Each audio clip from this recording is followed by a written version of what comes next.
Problems and solutions. Problems and solutions.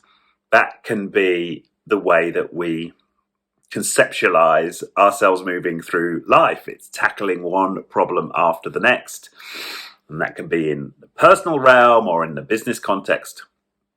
We can often see our lives as this one extending string of problems.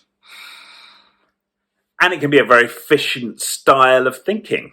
If I know the solution to the problem, if I can quickly categorize it, I can come up with an answer and move forward.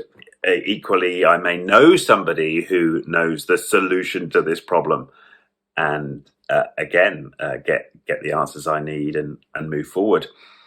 And especially in the work context, we build our identities up on our ability to solve problems. And we build up our knowledge in particular areas, and we become the go-to person for particular problems, and that can be how we get promoted. But this style of thinking hampers us when it comes to achieving things beyond what's predictable. If we want a breakthrough result, if we want to break patterns in our own lives, then we have to move from that style of thinking to a sense of being in pure possibility, completely detaching from what we consider to be our problems, to disregard them as problems, to literally stop thinking about them and enter a realm of what's possible now. Given where I'm at right now, what's possible? What could I create? And I was inspired recently in this train of thought by an author called William Whitecloud. He wrote a couple of books called The Magician's Way, and another book that I've just finished reading called The Last Shaman. And he talks about this idea of flipping to thinking purely about the outcome, and specifically the highest good that can be achieved for me and for the people around me. What's that specific outcome? And then focus on that outcome exclusively.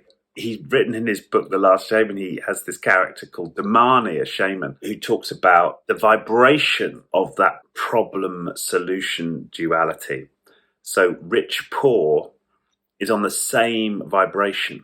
If I'm thinking about getting rich as a reaction to being poor, that's all on the same vibration. If I'm thinking of getting well as a reaction to getting sick, that's all on the same vibration. And we're going to experience predictable patterns if we get stuck in that way of thinking.